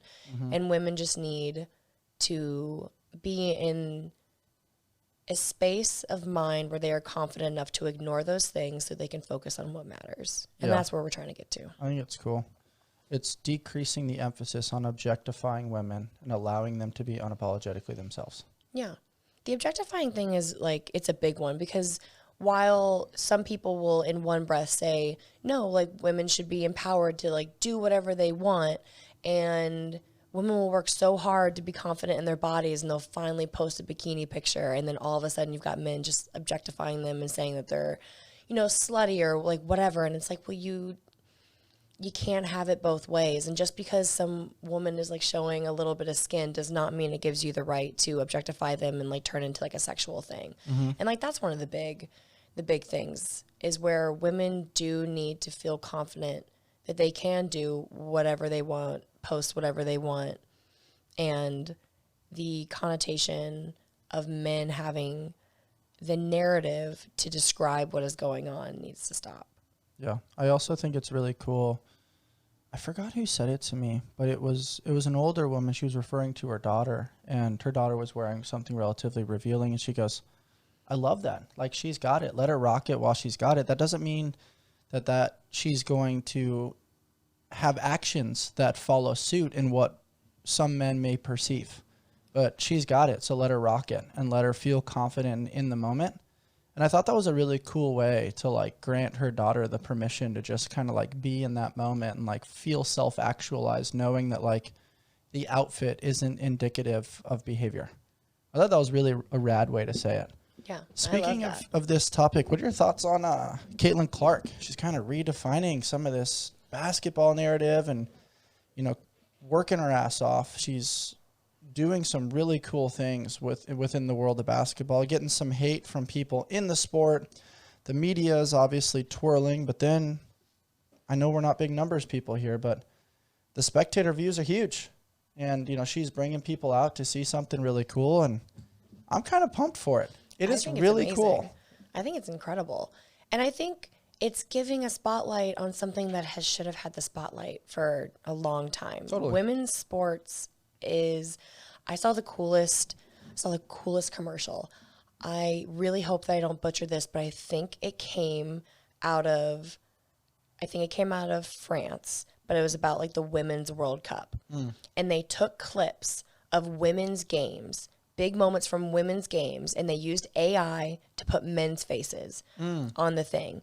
And they just like went through and they like had the players do the things, and like people freaked out and they were like, oh, that was a great shot. And they went through this whole collage of all these amazing plays. And then at the end, they started replaying everything and then taking away the AI imaging and showing that it was like women that were doing it. And women's sports are exciting. Oh, yeah. They're very exciting. They're fun to watch. I would say that, especially in the space that, I'm in, women's CrossFit a lot of times is more exciting than the men's. And it's interesting that there's been this like weird connotation that women's sports isn't as exciting. And I know several people, there are definitely men that I interact with on a daily basis that simply say that women's sports don't mean as much as men's simply because of the fact that like they're not as strong or they're not as fast. And it's like, okay, well, that's a very narrow-minded way to see things. And so the Caitlin Clark movement, I think, is important because it's getting everyone excited about it. Men, women, children, the next generation being excited about something is always huge. But the hate is always going to come to things like movements. Anything that changes people's perspective or gets conversations going, you're not going to avoid the hate, whether it's from a sense of jealousy or resentment or misunderstanding or just lack of education, like you're going to get the hate. So I actually think that because there's hate around the movement, it's a good thing. It's going to create more conversations. And if these people want to keep saying that, you know, business is business, well, she's driving the business. And that was like one of the big things recently. Like, she didn't make the Olympic team, and people were like, well, why not? She's the one that is bringing in the viewers. And I didn't like do too much like research. I watched her speech around that. Yeah. And I thought it was so mature. She looked right into the camera and she said, yeah, like, I mean, I'm still brand new to the WNBA space. You know, I got to pay my dues, and, you know, it's not within my control whether I'm selected or not selected. I wish the best of luck to all those girls, and I'm going to be watching, and I'm going to be rooting for their success. And I'm sure there's internal disappointment. I'm sure there's personal opinion and frustration and things associated, because to be at that level, and even at your level, it's like, you have to believe that you're the best. You have to have this internal drive. I do not give a flying fuck if the world says that that's a form of narcissism. You have to have a level of confidence and arrogance if you're going to perform at that level. Yeah. But for her to openly just be like, hey, it's not in my control. I'm going to focus on the things in my control. If people want to foul me hard, if the media wants to say things, great. They're not there in the dark when I'm putting up thousands of shots and getting my footwork drills in and doing all the things that have allowed me to do what I'm doing currently. And I loved just the line. I steal it from my friend Anthony Trucks. I've done too much work in the dark to not shine in the light. Whether she shines now on the Olympic stage or 4 years from now, that girl's going to be in the conversation. And I just love that she's not allowing herself to be porous, where all this stuff is penetrating her headspace and her ethos or changing her behavior. And that's something that I actually see a lot with you. Like, you have so many people that slide into the DMs, that send you inappropriate messages, that are hating on things, that make podcasts and do things to like try to come at you. And you do such a great job of like recognizing, saying what's up, and then being like, cool, you can't come in. How do you do that? You know, it's bringing it right back to Caitlin Clark. I was watching her interviewed, and she simply said, like, I think people forget that I'm here because I love to play basketball. Like, I'm here because I want to play. Like, I just want to have fun. And I think that's what I have to bring it back to, is like, so many people that, you know, have hate is because like they're hating about something like within CrossFit, or again, like something I'm wearing. And I'm just a human. I'm just here because I want to play. And so sad and sorry that you're choosing me to hate on when there's like so much else going on in this world. I'm just here to play. I just want to throw around some weights, hang out with my friends, have a good life, and just like have fun when there's true like terrors in this world going on. Oh, yeah. So I think it just helps me to think about, you know, in the grand scheme of things, I'm like this tiny, tiny little grain of sand, like in this big old world. And I just have to remain happy. And the people that are going to ruin their own day because of something that I did, and therefore try to ruin my day because of it, I can't focus on those things. It takes away my playtime. Totally.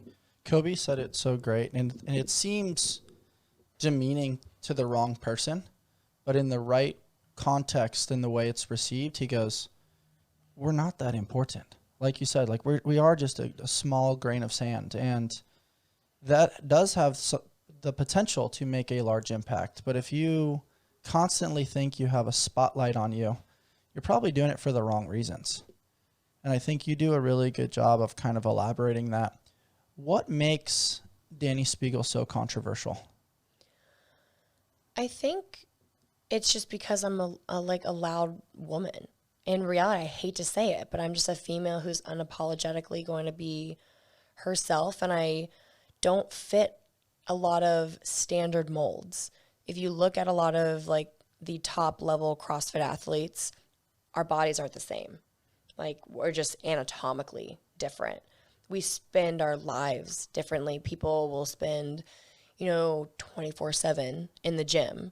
They will count their macros, and I will play, and I'll eat what I want, and I'll go on vacation, and I'll enjoy my life. And it's just one of those things where you just can't put me in a box. And I think people just hate when they can't put someone in a box. Mm-hmm. I love that. It's so funny because I asked that question unsure what your response was going to be. And I was going to say all the things that you just said. You have the courage to be different. And you can't compartmentalize you into a box or a freaking file cabinet because you express being human, which is malleable, adaptable, peak and valley-ish, and fun. Like, you're not just one thing. It's like when you say, Dani, like I was thinking about like your intro and I was like, I need broad and inclusive terms that encompass the varying things that you like to play with. That's why I thought adventurer was like top of the line with regards to descriptive words for you. Cause it's like pickleball is an adventure. Volleyball is an adventure. Rollerblading is an adventure. Riding your bike is an adventure. Playing with the dogs. You've recently become really consistent with the sauna and cold plunge. Like all these things are a form of adventure. Reading for you is an adventure. But adventure is a word. It's like, wait, what does that mean? How do I quantify that? She's not traveling the world in like an RV. Like her adventures are specific to her. And I think that's a really cool way that you described it, that you're different. And I love that about you. Thank you. I do too. Big fan. With regards to all these amazing activities that you do, I want to jump into self-care. Okay. Like you got on me last year at the games about face care, and I've since changed it up a little bit. I know, the hyaluronic acid's been a game changer. You know, like I'm trying my best to up my game up, and I think men's skincare should be a thing. Yeah. And I was not well versed on it, and you laid into me like, dude, you got to take care of your skin. You're in the sun way too much. And I was like, okay, I'll do the thing. What's your skincare routine kind of looking like, and what's this red light wand that you like to play with? Okay, so it's like 18 steps, like, and it's honestly like insane. It's gonna end up a morning chalk up, the 18 step skincare routine for Dani Speegle. Yeah. So I mean, in reality, like it's 11/11. Sorry. Make a wish. Boom. Okay. For those, I do, the cleansing, the toning, 18 different serums, masks, collagen masks, the peeling off masks. I go do blue light therapy, red light therapy, facials, PRP facials, like laser facials, facial acupuncture. I do warm and cold plasma with our good friend Jen Ryan. And then on top of all of that, like I'm, getting the B vitamin injections because I refuse to take, I hate taking vitamins. I do not want to swallow a pill. And, it kind of gets, I just don't do it. Not into it. So I'm doing things like that, and glutathione and NAD. It's been like this huge game changer. So like there's all these things. It's so funny. Like a lot of athletes are doing like NAD, glutathione, and they're all like, yeah, it's going to help with like recovery and my body feel better. And I'm like doing the research. I'm like, whoa, that anti-aging. Mm-hmm. So Keep same, but different. Forever. Yeah. Same, but different. Yeah, I'm just like doing, I really love skincare because it's not just skin. Like you actually have to take care of like your insides for your skin to start, glowing.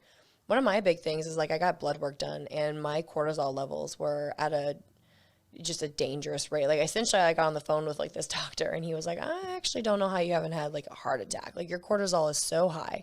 And I was like, cool. That's the stress one. And he was like, yeah, that's the stress one.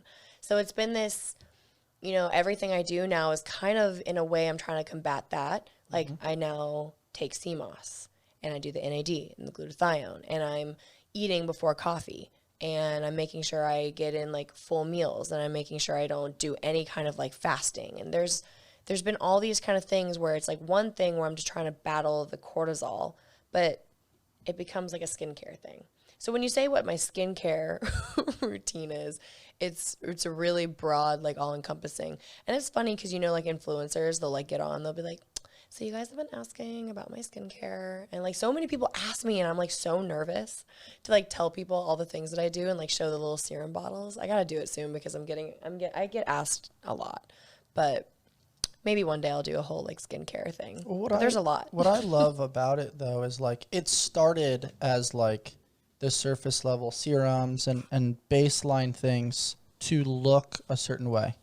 But then you took it a step further, which is like beauty's not just from the outside, it's from the inside out.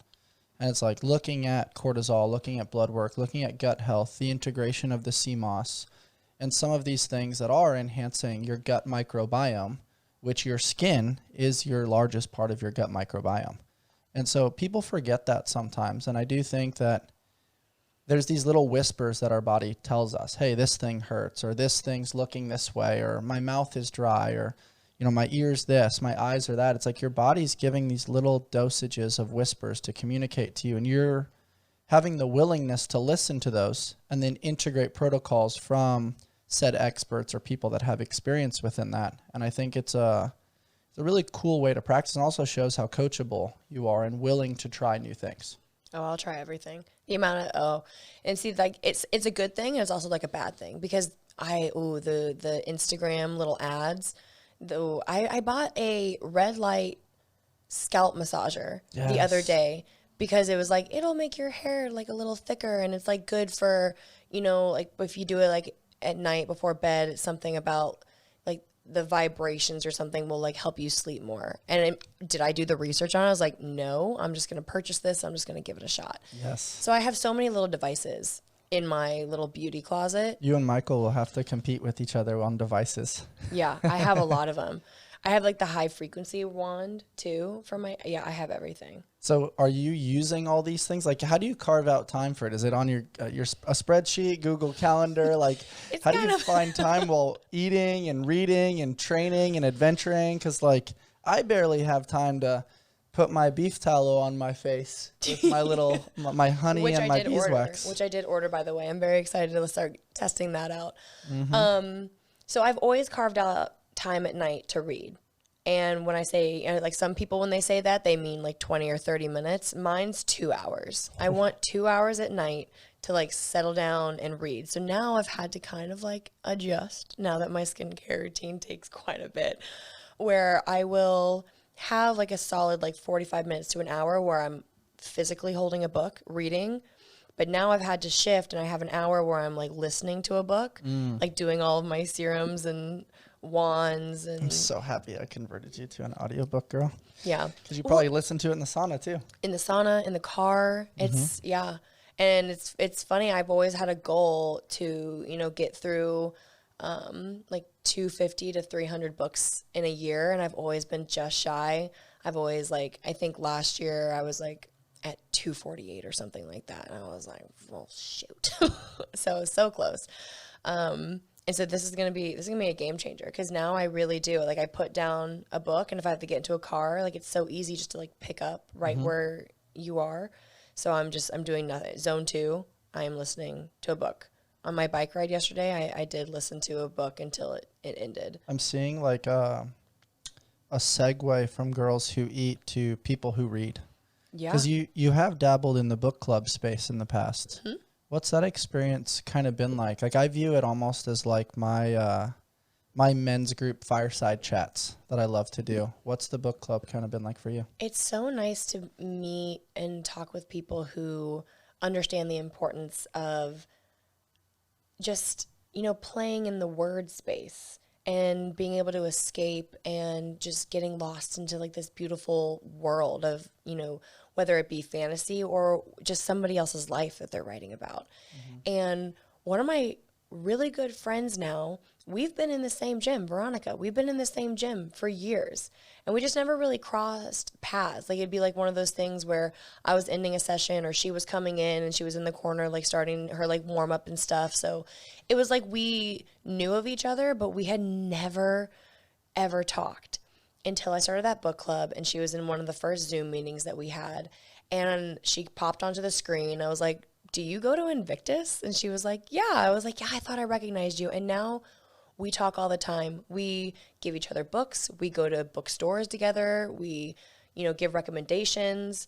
I mean, we have like fan fiction that we read together. I mean, she's become a very important staple in my life. And so the book world is something that just like, it brings people together. It's like one of those niche things where, you know, you're really interested in a certain type of fantasy or a genre or something. It's like people, it's just, you understand each other. It's kind of like walking into a CrossFit box. You understand each other. You're all here for a purpose.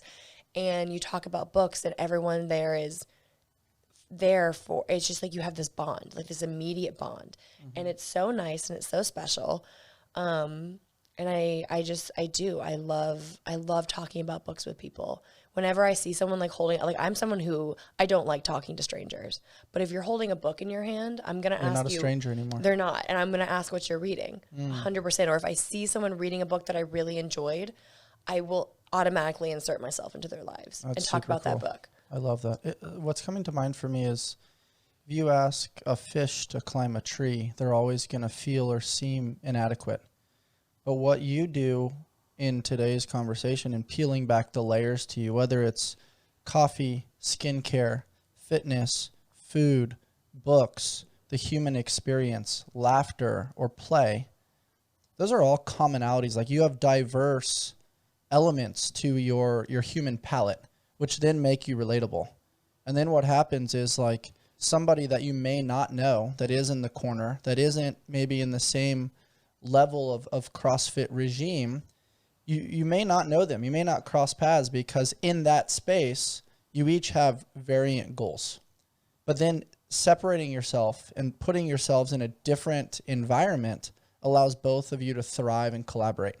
And that's something that I think is really important. And like I had to learn that for a very long time because coming from basketball to CrossFit, it's like, whoa, we lifted weights just as a tool to stay injury free and be explosive in the sport. Like lifting weights wasn't the thing. And like, I mean, you see it firsthand. Like I could show up to volleyball and not really try that hard, but I can figure it out pretty easily. Figuring out CrossFit doesn't align that much for me, but I do think these types of conversations should alert people in their own personal experience that if they are operating in a form of inadequacy, maybe they just need to shift their environment. Maybe they just need to be around better people. And I think in doing so, they'll find their little pockets within life where they can thrive and still go back to the places that are challenging because they help fortify their resilience and give you the tools to thrive in those other places. And that's something that I think is really cool. I love that you shared that around like the connection outside of the fitness space around a common bond of reading. Move fast and break shit. LSKD develops functional sportswear with a streetwear aesthetic that's on a mission to inspire you to chase the vibe through sport, fitness, and adventure. I train daily in the rep shorts and love the versatility they offer. The zipper pocket is an absolute game changer. I go from training at the gym directly to meetings, running errands, or prepping for podcasts. The LSKD tribe has become true family, and we are excited to continue to develop our community. Shop now at lskd.com and use code AllSmith. We chase the vibe here at AllSmith. Let's all become 1% better every day. Yeah, it was pretty cool. And you find little things like that all the time if you're just like willing to get out of your own little bubble. Yeah, totally. We've developed this little Saturday fun crew that like we train way too much. We call them Speegle Saturdays, where she gets to write everything and we just, sure, let's do that. It kicks my ass every time. I've grown to love it. When I can't partake, I miss it. But then it's followed up with either a bodybuilding session, food, dinner. Most of the time, all the above. Sometimes all the above, which is great. But something that's landed on my radar. You like fashion, girl. Oh, yeah. You like to get dressed up. You have a keen sense with the shoe game. You like the outfit matching. It's different every time. Like you got style. And earlier this last year, you partook in Fashion Week. You played a little bit in a few different locations. Let's unpack this fashion experience a little bit. What's that been like for you? I love clothes and I love shoes. I love the fashion space. And it was something that I've always liked my entire life. But again, I was not someone who got to look in magazines or watch a runway show like the Victoria's Secret fashion show. I love that stuff. All of the feathers and the jewels. Oh, I ate it up. But no one ever looked like me, ever. And it was very discouraging as a kid. And then you would watch things like all the sitcoms. Everybody would, eat up. One of my favorite, Friends. No one looked like me, and then you had a character that was literally called Fat Monica, and she was the closest thing to what I look like. So I was like, ooh, that was a tough one. So fashion has always been something that was a little taboo for bigger women because clothes just weren't made, like fashionable clothes just weren't made for bigger women. And now you get to play more with it. People are being a little bit more inclusive. And now people just have like the ability to be like, well, I'm going to style this in a way that looks good for my body. And I've played around with it like so much. And I love the fashion. And I've worked so hard to build this body that I am proud of. Like I'm going to show it off when I can with like different fashion stuff and different articles of clothing. I love it. I love it. So, I love it. I'm getting so nerded out right now. I love when you get excited about it. You're like, oh. It just like makes you tingle. Like a good outfit. Oh, you rule the world. Mm-hmm. It's sweet. Look good, feel good, play good. Yeah. Deion Sanders, baby. I mean, but those are like really words to live by. And you spend so much time in the gym. We spend so much time in the gym. I came here in comfort, but when we like go out to dinner, like when we, head over to Kettner's Exchange for our green drinks, like I want to kind of own the space. Mm-hmm. And you can do that if you like, it really is kind of this weird thing where if you just do not feel like you look good, even if you do, but if you don't truly believe it, like your whole persona and confidence changes. Yeah. No, I definitely align with that. I think there's something to the vibe and the aura that you create. I've been saying and think about this a lot. I said it to my mom last night. Where do I end and you begin? There's like a frequency exchange. And if you're out having a drink or, getting some dinner and you provide that aura, it's like what we talked about offline, like be, do, have. You are the person. You're being the person that does the thing, walks in with confidence, thinks and feels and performs a certain way. Then you have the notoriety, the connections, whatever success or whatever, validation or thing that you're kind of searching for. But it starts with being that person. And being that person means you're putting in the work when nobody's watching. You're taking good care of yourself. You're making quality choices. You're treating people appropriately. You're practicing the art of kindness and authenticity. All major themes of our conversation today. But I think the vibe that comes with an outfit shares some of that. Yeah. It says something about you. It's just like an extension of your personality. Yeah, totally. Whatever you're feeling that day as well. We talked a lot today. I'm pumped about our conversation. Where I want to kind of jump into as we wrap things up is you're different. We talked about it. You don't fit in a box. But what comes with that is what? Haters, comments, people trying to get feet pictures of you. It's like a funny thing, but also probably a not so funny thing when it gets old or inappropriate.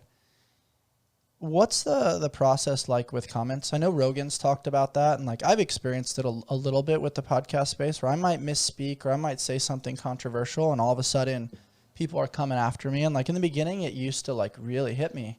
And then I heard him say like, dude, just stay out of the comments. Like follow your truth. Like he calls it the 72-hour rule. Like if you do something that maybe is against the grain or pisses somebody off, like it's probably going to dissipate roughly 72 hours. But what are your thoughts about management of comments? When do you pick and choose to play? And when do you choose like, oh, I'm in a mood, this person's being an asshole, like I'm going to blast them real quick just to like put up my shield to let you know that like if you're coming after me that you never know when, never know where, but I have the right to defend myself. Yeah. Again, I think it's just I do stay out of the comments. I really stay out of the comments. The only time I really go into the comments now is really if someone will point one out to me. And if it strikes a nerve, it strikes a nerve. But the comment section can get kind of wild. So I do try to avoid the comments. Sifting through messages, it's more of like, there are days where I've had, I woke up on the wrong side of the bed. I put lotion on my toothbrush instead of toothpaste, and it's just a day. And I'll read a comment, and I'm like, well, you unfortunate soul. Like, you're the one. Like, you got picked. I can never remember his name, but there's a guy that, like, goes and, like, outs, like, influencers kind of thing, and he always says, like, welcome to the show. And that's literally what I'll say to myself. If, like, someone it's just the wrong day. Yeah, wrong day, wrong time. I'm like, kind of like that. And so, and it's never, like, people say like hateful like things towards me. It's never really like those that get me. It's when they'll say like inappropriate things, like very, very inappropriate sexual things with like their kids and wife in their profile picture. And I'm like, not today. Like, so things like that kind of like bother me when they go after my friends. Like if they start like, that's one that really gets to me as well. People, and also just the people who are just like talking out of their ass. That's like one where I really just don't vibe with. So like the blatant hate ones, they just don't bother me anymore. Totally. But I think it's important, like you just, again, like what we talked about earlier is like, it's just so insignificant. Yeah. And like you said, like if you have a miss, like if you do something that's a little like controversial or whatever, like 72 hours, it really will like blow over. And sometimes I have to remind myself about that is, unfortunately, with the way that society works now and like the information and like the easy access of information, like there's so many things coming at people that, you know, retention of information and retention of things that have happened isn't very high, like within the humans like space anymore.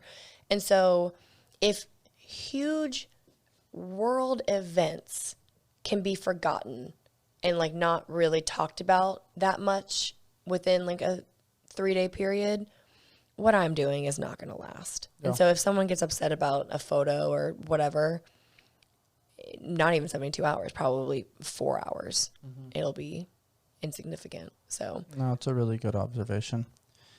There's something that I also screenshot that I thought was very special. The older you get, the more you realize it's not about who knows you the longest. It's about who makes you feel seen, heard, understood, appreciated, supported, and loved. And despite not necessarily being at Invictus the longest time, you do that to our members.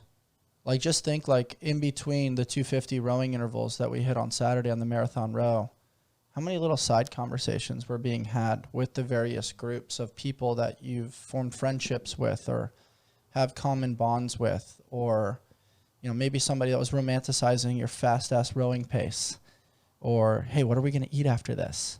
Or, man, this song is dope. Or like, man, the paint and the way you did that is great. Or the outfit is great. Like there's all these various commonalities.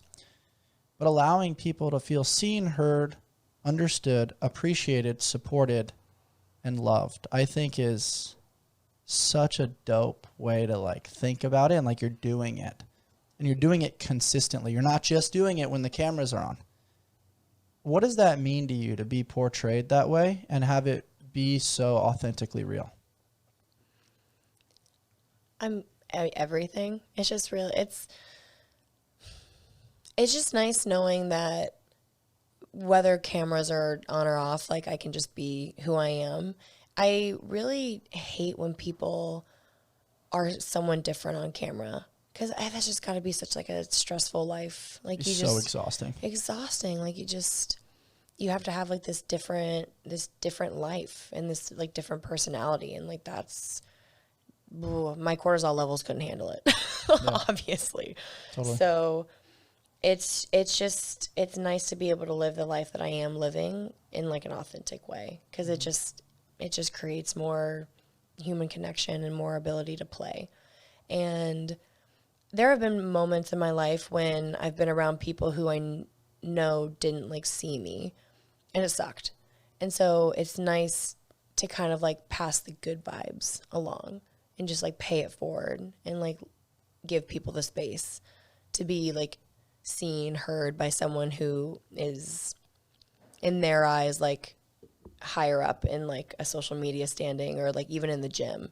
And it's really, I mean, it's humbling in a way, but it's also like it's, you know, a sense of responsibility. Mm-hmm. So it's a cool thing to carry around. Yeah, totally. Last thing I want to highlight, you're so inviting for workouts. Like our group of people, we're on so many different various fitness levels. You don't take it personal when me or somebody else decides to customize or scale something. You love when we're training next to you. How do you do that? I mean, you have this thing that I'm sure you have pressure around, especially around competition time. It's such a blessing to have people to train with, but it's also probably a little bit frustrating sometimes because the movement patterns are different. Maybe the calories are different. There's so much variance. And then the dialogue afterwards is volatile. It's all over the place. Sometimes it's in alignment. Sometimes it's ego. Sometimes it's clusterfucky. Like it's everything in between. But you hold space for that. I mean, we have people that don't have a social media presence that train with us, that are really good at things like bench press, that don't get the highlight that they deserve. And they're not in alignment with like high level CrossFit competition, but they train with you all the time. Like what is that thought process around this elitism of like, oh, I only train with certain people? It's like specifically you and Sam, like just are so inviting to let people in, and you don't care if the movement pattern changes, just make sure it fits that person. You're getting a good workout and you're trying to push where you can. I think going back to like what we said earlier, like what Caitlin Cart said, is I think people forget that I'm just here to have fun. I really am. I know there are a lot of athletes out there who are there to go and try to win the CrossFit Games. I'm here to enjoy my life and to play. And playing alone sucks. And so having a community and a group of people that will jump in, regardless if they have to change every single movement, it doesn't matter. We are breathing hard next to each other, doing our respective workouts. And like that's more important to me than finding other elite athletes that will come and do the exact same thing as me. I just want to, I'm there to play with my friends, and that's like way more important to me than anything else. That's right. It's so inclusive, and I love it. And I think goes to show that when you make the comment around sport and community needing separation, it's not that you disregard community, because your day-to-day is community. It's just from a professional standpoint, having a little bit of a split and a separation. I think it's important to make that distinction. Business is business, and if they're going to change, like make it a professional sport, they have to stand on business. Mm-hmm. But that doesn't mean that the community just gets put to the wayside. The community around a lot of these like elite athletes is there because of those athletes. Like people come into the gym all the time wanting to, snag pictures or hang out with like some of these athletes, and it would change their entire world if the athlete would just be like, just come jump in and do this workout. I've had it happen several times, and it enhances the community. That's not going to disappear just because this sport becomes like an actual professionalized sport. Mm-hmm. No, I agree with that for sure. What's to come next on your entrepreneurial endeavors? What are some of the things you're working on behind the scenes? Well, I am about to drop like an entire apparel line. So instead of just doing like little girls who eat shirts, I'm, starting to build out like that space.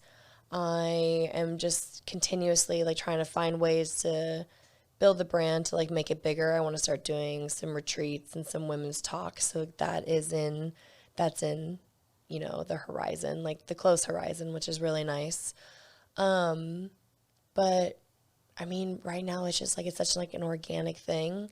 And like, as opportunities arise, like they're just fitting into my space. I'm still kind of in this mode of, I'm going to let things kind of play out as they're going to play out. Like I'm still playing in this sport.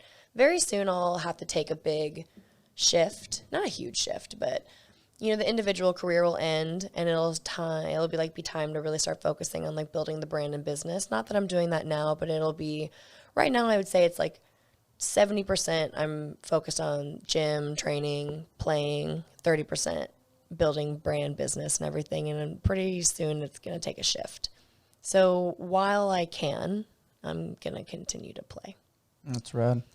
What are you looking forward to at the CrossFit Games coming up? Well, we talked earlier about how I think there's going to be a difference in like how the games are this year. I think just because from what we've heard, a lot of it's going to have to be indoors. I think we're going to see a lot of like old school, like CrossFit type stuff, CrossFit workouts, hopefully some new implements of some sort, new toys. But for you specifically, what I've always loved is outside of like the programming, the experience in and of itself is kind of what I'm curious about. Like your relationship with your girl gang and connecting with Alex Gazan and Ariel Lowen. And you do such a great job when you walk out to the field of play. It's not just execute serious. You're like, whoa, like I'm thankful to be here. And like, you really do take it in. And so what I'm curious about is like, as far as your like CrossFit Games experience in comparison to last year where you were more in vendor village, businessing, connecting, a part of you wanted to be out there, but then the other part of you was like, I'm not interested in these events. But now you're back out there.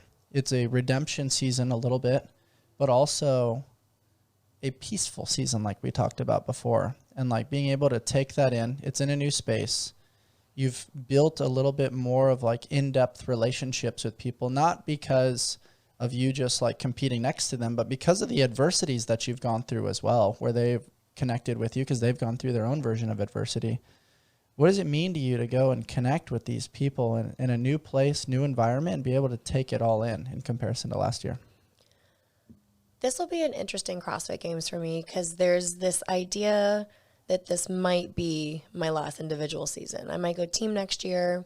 And just because I do that, it doesn't mean I might bounce back. But I love competing, but I'm starting to get ready for a little bit more. There are things that I want to do and accomplish. So it'll be an interesting games because I'll go out there with the thought that it could be my last as an individual. And so every event is going to be everything. I have to go out there and take a moment to take a breath and actually like look into the stands. When people who are new to competing ask me like what my one piece of advice is, I think they think that I'm going to say something about like advice on how to compete well. But my advice is always take a second to look up into the stands and like realize where you are and like you're competing on like one of these top stages. And you will remember those moments. But if you don't take a second, it goes by so fast. Yeah. You're so nervous walking out for that first event. And then all of a sudden, you're driving home after the event is done. It's like the whole weekend. Out. Yeah, and it just goes by so fast. And you're going to be, in 30 years, I'm not going to be able to do any of this stuff anymore. And I want to be able to, like, remember the senses. Like, I want to know what the crowd sounded like. I want to know, like, what a barbell felt in my hand in that moment. I want to know, I want to remember signs like with my name on them. I like want to remember those things. And sometimes you just get so wrapped up in like the performance that you black out. Mm-hmm. You can't remember anything. Like I can't remember a second of my first CrossFit Games experience. Not one event can I really go back and like remember. Like I know that there was like some pain. I remember there was a lot of running in my first CrossFit Games, which sucked. But I can't go back and like I can't even tell you what the workouts are. I can't remember anything. And so since then, and especially this year, it's going to be a big like I'm trying to like really store some stuff up in the memory bank. I love that. There's a line here. Dead people receive more flowers than the living ones because regret is stronger than gratitude.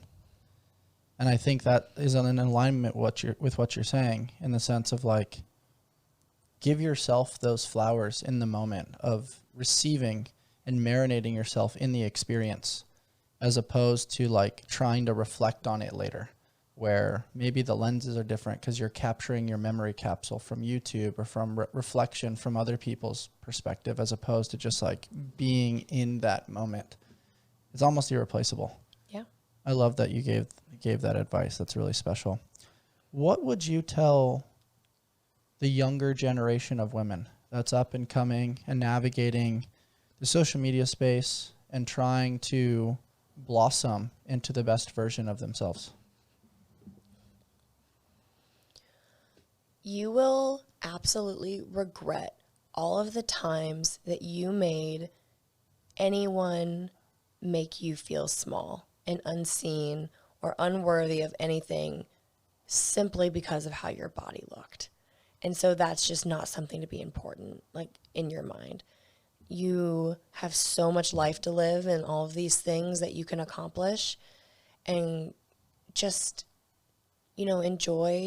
enjoy the process of growing up and going through all of the different seasons of life. There have been so many things in my life that people could say that I would have regret over, but I really don't because they all taught me things. The things that I regret is allowing other people to take up space in my mind who did not deserve it. And the experiences, like the hard times, they've molded me into who I am. And I don't regret those things. I am who I am because of them. I think adversity always like builds character. I think that's a huge, notion I live by. But I do regret allowing people to take away my peace or my confidence or my self-worth, my self-love. I regret that because the challenges that, you make your own mistake, you can usually, wipe it clean. You can, forgive yourself. But it's hard to go back and forgive yourself for allowing somebody else to take up so much space. Because then you have like this like lingering regret where you're like, why was I so concerned about this other person for so long? Or why did I let that person do that to me for so long? That is a harder thing to erase than, owning up to your own mistake and saying, okay, well, we're going to learn from this and we'll move on from it. So especially as a young girl, I know it's really hard. Like, people are mean. But just being who you are authentically and without hesitation, and just don't let people bring you down for their own stuff that's going on in their own lives or their own brains. So that's really what I want the next generation to grow up with, is just to have the confidence just not to let other people take up space that they don't deserve. I love that. Today was special. It was. You want to go play pickleball? You just did a podcast in some Gucci flip-flops. Man, I knew you were going to say it again. I knew it. When you said it the first time, I knew that was going to be your ending line. I knew it. And I only said pixelated bukkake like 2 or 3 times. I know. That was 4, I think. Shit. Yeah. Well, thanks for doing this. This Always. was fun. Always. Thanks for popping in here and sharing a little peek behind the curtain of all things Dani Speegle. Yeah. You didn't answer my question. Do you want to go play pickleball? Yeah, I could do that. Cool. Could do a little hit-aruga. Yeah. If Joey gives me his paddle.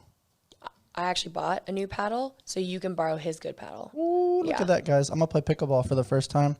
If you enjoyed my episode with Dani Speegle today, please rate, review, subscribe, and share with your friends. And as always, stay on the hunt for who you've not yet become. Until next time.